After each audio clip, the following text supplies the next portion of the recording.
जय श्री श्याम मित्रों, श्री श्याम संस्कृत क्लासेस में आपका हार्दिक अभिनंदन है। आज अपन दूसरे वीडियो के माध्यम से अपन अभी पढ़ने जा रहे हैं उच्चारण स्थान। अर्थात हमने पढ़ा था कि वर्ण कौन कौन से होते हैं, स्वर, व्यंजन, चलो इनके बारे में तो हमने जान लिया। लेकिन अब अपन जानेंगे कि इन वर्णों का उच्चारण किस प्रकार से किया जाता है।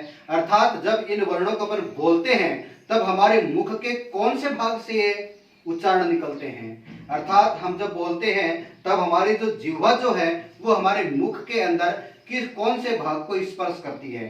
तो मैं आपको सबसे पहले एक बार जानकारी दे देता हूं। जब कोई भी वर्ण बोलते हैं ना, सबसे पहले वर्ण कहाँ आता है? हमारे मस्तिष्क में आता है।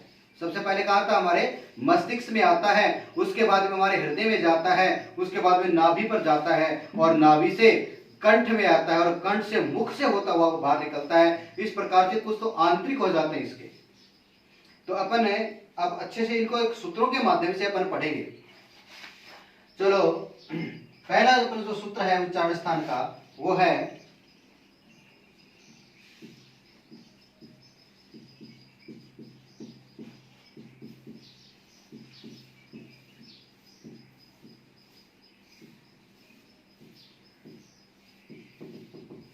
अकु है विसर्जनीय नाम कंठ है।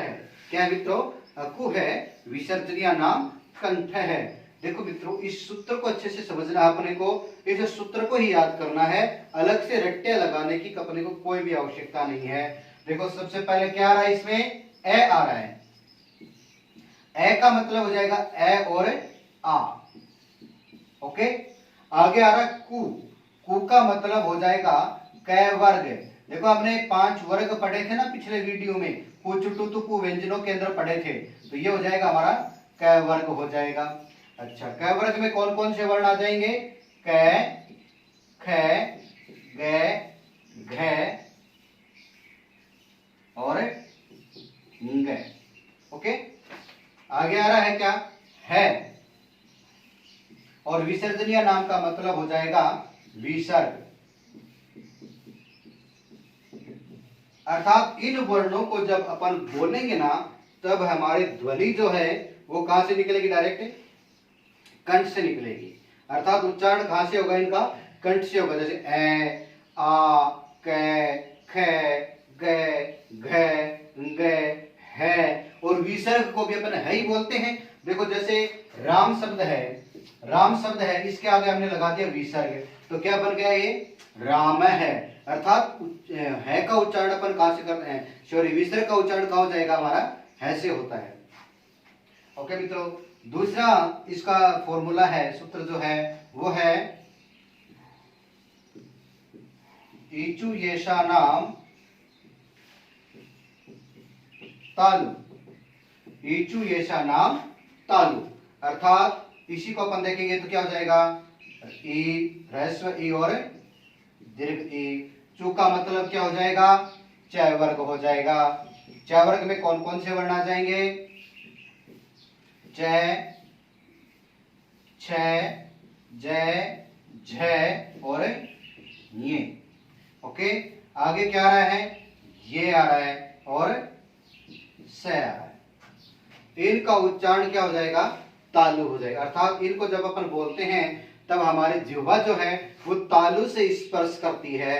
अर्थात जिह्वा कहां पर टच होती है? हमारे तालु से स्पर्श होती है। तो इनका उच्चारण स्थान कहां क्या हो जाएगा? तालु हो जाएगा। जैसे ई, चे, छ, ज, झ, ये, श। इस श को अपन कौन सा बोलेंगे मित्रों?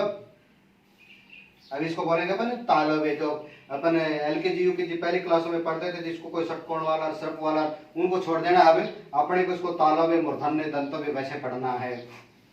अच्छा, अब एक बात और बता देता हूं मैं आपको बीच में कि परीक्षा के अंदर वर्ण उच्चारण जो स्थान जो होते हैं इनका क्वेश्चन किस प्रकार से पूछा जाता है। मित्रों 2-3 प्रकार से इसको पूछा जा सकता है। जैसे आपको पूछ लिया जाए विसर्गस्य उच्चारण स्थानम के मस्ति, विसर्ग का उच्चारण स्थान क्या है? ऑप्शन में आपको कंठ मिलेगा। ओके, अगर ये भी पूछ लिया जाए कि जो लिखे गए इनमें से कंठ का उच्चारण स्थान क्या है, इसके अंदर है दे दिया, च, ठ, द अलग से और दे देंगे तो अपने को उसमें से पहचान करनी पड़ सकती है। ओके, इस प्रकार से पूछा जाता है और एक क्वेश्चन तो इनमें से पक्का ही पूछा जाता है, ये तो आप 100% मान लीजिए आप, और बिल्कुल इजी है। अगला सूत्र है ऋतु रसाणाम मूर्धा। ऋतु रसाणाम मूर्धा अर्थात इसका मतलब क्या हो जाएगा, री रेश्वरी और दीर्घरी। टू का मतलब क्या हो जाएगा, टय वर्ग हो जाएगा। टय वर्ग में कौन कौन से वर्ण आ जाएंगे, टय, ठय, डय, ढय और ण। टय, ठय, डय, ढय, ण। आगे आ रहा है क्या, रे और ये स। इसको क्या, इसका उच्चारण स्थान क्या है, मूर्धा है। अच्छा, मूर्धा क्या होता है मित्रों, मूर्धा क्या होता है कि दांत और तालु के बीच में ये जो मुख के अंदर एक उभरा हुआ सा भाग होता है ना, उसको क्या कहा जाता है, मूर्धा। अगर आप इनका उच्चारण करोगे तो और अच्छे से पता लग जाएगा। जैसे री, देखो जिह्वा जो हमारी है वो थोड़ी सी वाइब्रेट होकर के उस मूर्धा के ऊपर टच हो रही है।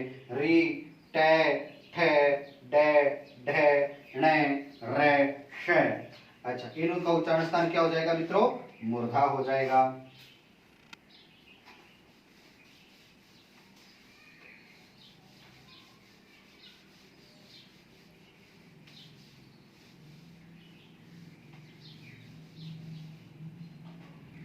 आगे अपन बात करते हैं चौथे सूत्र की। ऋतु लसानाम दंता।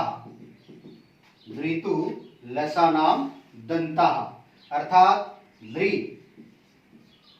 तो का मतलब क्या हो जाएगा, तय वर्ग। इनके अंदर कौन कौन से वर्ण आ जाएंगे, तय, थ, द, ध और न और ल और स। इनका उच्चारण स्थान क्या हो जाएगा, दंता। अर्थात जब इन वर्णों को अपन बोलेंगे तब हमारी जिह्वा जो है वो दांतों से स्पर्श करती है। कहां से स्पर्श करती है, दांतों से स्पर्श करती है। तो इनका उच्चारण स्थान क्या हो गया, दांत हो गए। जैसे त्री, तय, थ, द, ध, न, ल, स। और ये स कौन सा हो गया हमारा, सर्प वाला स नहीं हुआ है, ये स कौन सा हो गया, दंतव्य स हो गया है। ओके मित्रों, चलो अगला पांचवा सूत्र हमारा कौन सा है,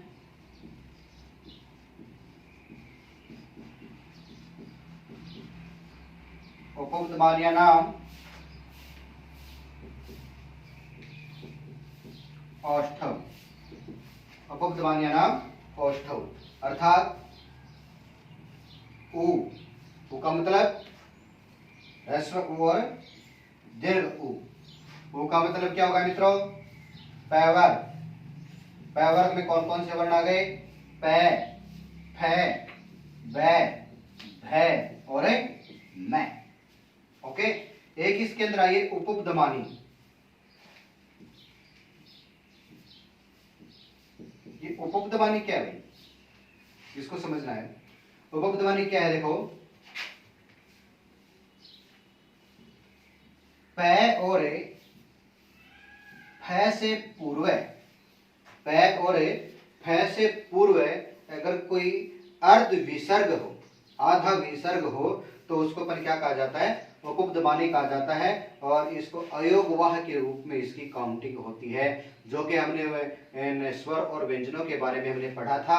उस वक्त मैंने आपको व्यंजनों के अंदर बताया था ना, चार जो अयोगवाह होते हैं उसके अंदर ये उपपदमानी भी होती है। तो इसका उच्चारण स्थान क्या होता है, उपपदमानी का औष्ठ होता है। अर्थात उ और उ, पै, फै, बै, भै, मैं, इनका उच्चारण स्थान क्या हो गया, औष्ठ हो गया। क्योंकि जब इनको बोलते हैं तो हमारे होठ जो होते हैं ना वो खुलते हैं और बंद होते हैं, तो इनका उच्चारण स्थान क्या हो गया, औष्ठ हो गया। अगला सूत्र हो रहा मित्रों, इंपॉर्टेंट सूत्र आ रहा अगला, यम गणनम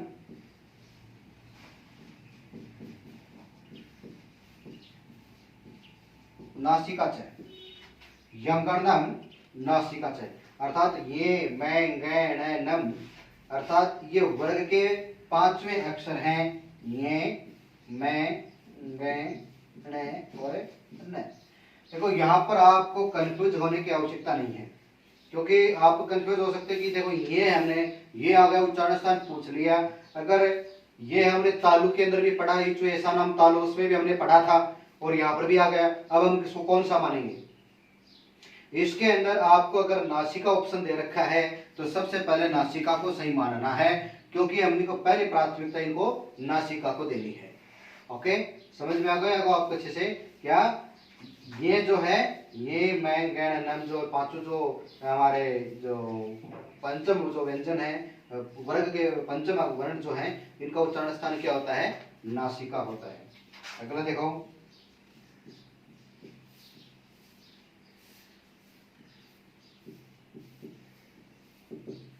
ఏదైతో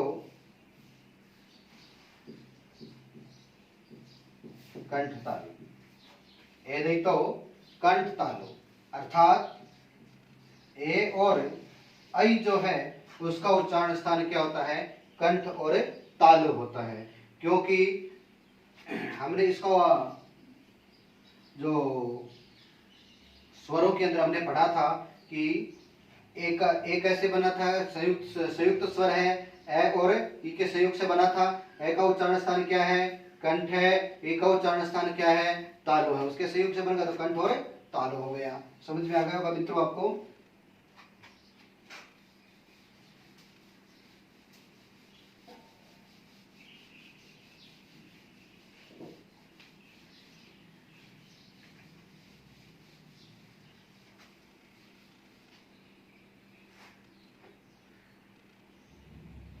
अगला जो है ये कितने तक हो गया था हमारा? 7 नंबर तक हो गया था ना।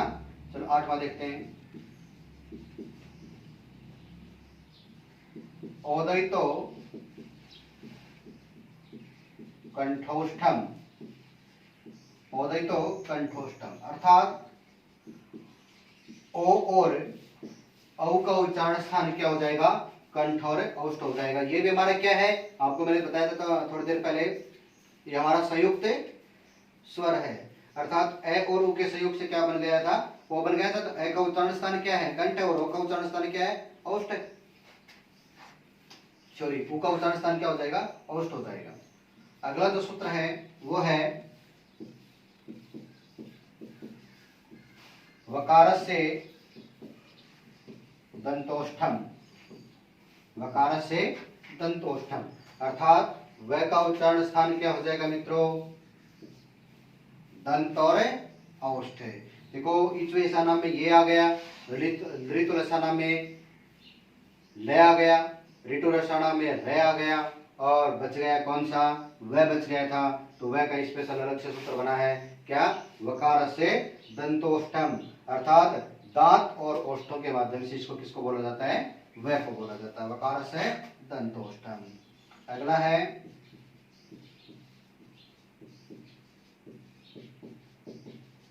जिह्वा मूलस्य,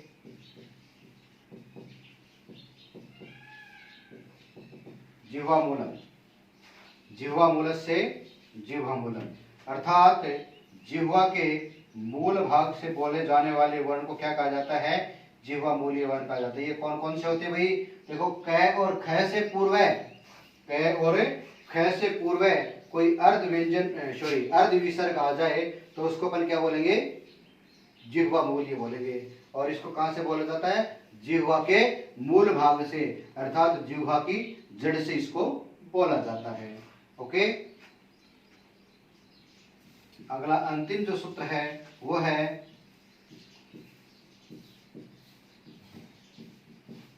अनुस्वार से नासिकाचय, अनुस्वार से नासिकाचय अर्थात अनुस्वार जो होता है,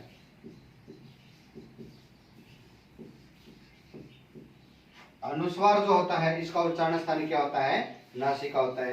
तो अपने को उच्चारण स्थान को याद करने के लिए एक क्वेश्चन को अपन को उसको लग ये ज्यादा लिख 99.99% गारंटी के साथ में कहता हूं क्या कि एक क्वेश्चन तो इसमें से पक्का ही पूछा जाता है, और इसको ज्यादा समय नहीं लगेगा मित्रों, मात्र 20 मिनट लगेंगे, इनको सूत्रों को अच्छे से याद कर लेना।